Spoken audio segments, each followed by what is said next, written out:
936 weeks, and that's it. Someone shared something with me that changed everything about how I view sending kids off and getting them ready. Here's what they showed me. It has to do with 2 jars. Now, in this jar, there are exactly 936 marbles. 936 marbles. Now, that seems like a really weird number to put in a jar, right? Well, did you know that from the time a child is born until the end of their 18th year, there are exactly 936 weeks. Exactly 936 weeks. And I know, like, when kids are born, it feels like, oh my goodness, we literally have forever to get them ready. Like, I know it feels like that. In the second jar, I have 33 marbles. 33. Because this is how many weeks I have left with my son Ben before he is out of the house. I'm telling you, like, honestly, and even looking at this, like, I'm convicted that I need to make the most of what little time I have left. And one day, the marbles in the jar of each one of your kids is going to be empty. It will happen. And so, what are you going to do to make sure that they're ready to meet the world? Because I know right now, while they're young, when they're small, it feels like, oh, I've just got forever. And it feels like, honestly, just if you take out one marble, like, it really won't make any difference. And you know what the truth is? Probably one marble won't. But if you waste marble after marble after marble after marble, at some point it will be too late to make much of a difference. And so, what does God want to do through us to send our kids off right? Well, man, that's something that we've got to fight for. And by the way, if you're listening today and you're thinking, well, man, I don't even have any kids, Pastor Mike. Like, how in the world does this apply to me? Why should I keep listening? Oh, I'm telling you, you need to keep listening. Because it is extremely likely that one day you will have kids. And if you can do the things that God is going to talk to us about today from the very beginning, man, your kids will have an enormous advantage over people that get a later start. So please listen today and make sure that you say, you know what, God, do these things in me and through me when I have kids one day. Because I'm telling you, like, we've got to fight for it. Like, we've got to fight to make the most of this. Because the fight really is against being lackadaisical and just squandering the time. The real fight is against squandering the time that God trusts us with. But if you fight for your family by doing the things that God wants us to do, okay, you don't get the belt. Your kids do. If you do the things that God asks us to do, you don't get the belt, your kids do. Because your kids become spiritual champions. Because God's not asking us just to rear nice people, He's asking us to rear godly people. And your kids will grow up to be the kids that know what it is to rely on God. They'll be equipped to pray, to read the Bible. They will choose what's right, even when everybody else around them is choosing wrong. They'll know what it's like to have faith in God against overwhelming odds. They will not just be church goers, but they'll be church leaders. They will be spiritual champions. But it only happens if we do what God tells us to do. Because look, we only have 936 weeks, and that's it. And so we got to make the most of it. And so what is God asking us to do to prepare our kids to send them off right? We've got time for 3 things today. Here's the first. Write it down. I need to say, oh no, to oh no. Just write it down. I'll explain it, okay? You got to say, oh no, to oh no.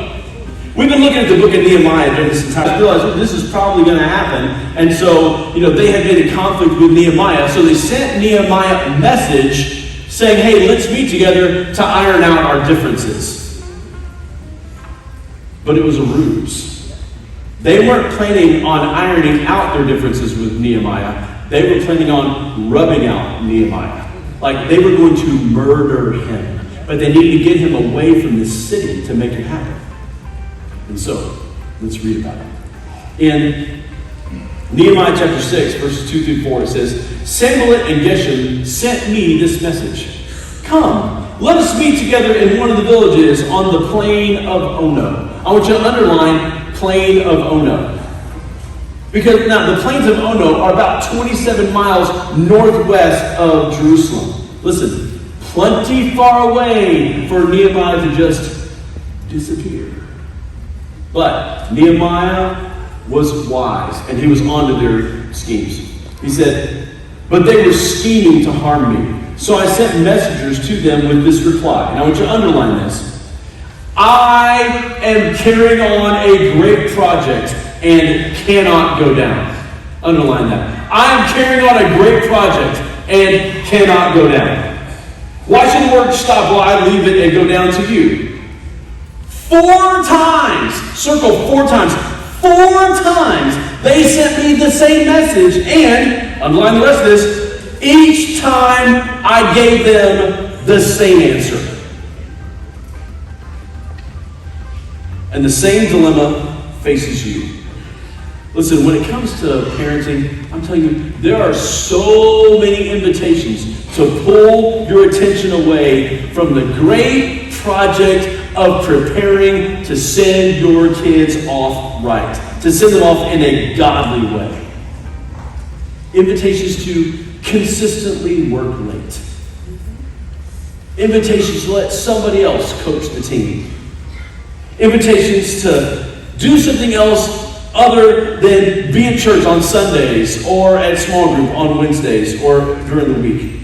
Invitations to not talk about God, Jesus, or the Bible at home. But let's just talk about that stuff only in church. Invitations to not pray with your kids at night when they go to bed. Invitations to not pray with your kids as they get older about bigger and bigger decisions. Invitations to leave the spiritual instruction to the church and not really own any of that yourself. Invitations to not go on vacation and spend quality time as a family or to cut those times short. Listen, bottom line, get this. An invitation to Ono is an invitation to anything that takes you away from developing the character, spiritual growth, and a relationship with your kids. An invitation to Ono is any invitation that takes you away from developing the character, spiritual growth, or a relationship with your kids. And so you know what you got to do? You got to say, oh no. To oh no. Because look, you've only got 936 weeks. And some of us have less than that. And so, you got to understand that any invitation that takes you away from that is an invitation to go to the plains of Ono. And so you got to go, oh no, I'm not doing that. I'm not doing that. And by the way, how many times did the invitation come to Nehemiah? How many times? 4, right? The point is, those invitations, they just kept coming. And in the very same way, the invitations to do anything else other than invest in your family is going to just keep coming. I need to pick who is in their corner. I need to pick who's in their corner. Look, just like in a UFC fight, there's people in the fighter's corner, and those people that are in the corner, they're there to help the fighter, they're to give them advice, to help them see ways that they can win, to assist them when they're injured. Basically do whatever it takes to help them be successful. And in the very same way, there are people that are in your kids' corner, in their lives, who will help them win at life. But listen, it is important that you pick who those people are. You have to pick out who they are. In fact, I want you to look what the Apostle Paul says about the importance of choosing the people who will be influential in your kids' lives. In 1 Corinthians 15:33, he says this, is, do not be misled. Bad company corrupts good character. Listen, one of the best things that you could do is to get your people around high moral and spiritual character. Because look, all right, parents and teenagers, like you know this because you've experienced this. Have you ever told your kids something over and over and over and over again, and somehow they don't get it?